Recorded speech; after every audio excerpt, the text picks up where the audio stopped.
Hello' everyone, good evening সকলোকে। এইটো আছিলে দেৱালী দিনাখনৰ ভিডিঅ'। মই দিয়াই নাছিলোঁ, মানে এডিটিং কৰা নাছিলোঁ, সেইকাৰণে দিয়া নাই।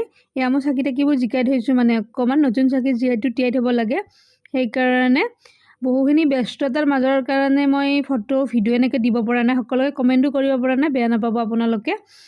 এয়া দেৱালীৰ দিনাখনে আমাৰ ঘৰত এইটো কলপুলি চাকি তাকি জ্বলালোঁ বাৰু। আপোনালোকৰ কেনেকুৱা গ'ল দেৱালী জনাবচোন।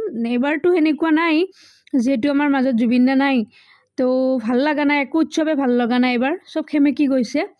এইটো আছিলে আমাৰ ঘৰ, আৰু মানে ঘৰটো বৰ্তমান কমপ্লিট হোৱা নাই, কিন্তু কমপ্লিট যেতিয়া হ'ব আপোনালোকক বাৰু এবাৰ দেখুৱাম।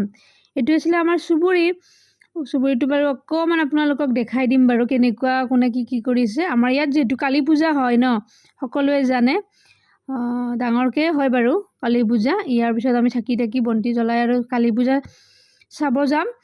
এইটো আছিলে চাকিৰ আৰ্হিতৰ আপোনাৰ জুবিন গাৰ্গৰ নামত খুৰাই কৰিছে এইখিনি। তাৰপিছত এইটোখিনিয়ে আৰু দেৱালী বুলি আজিলৈ বাই।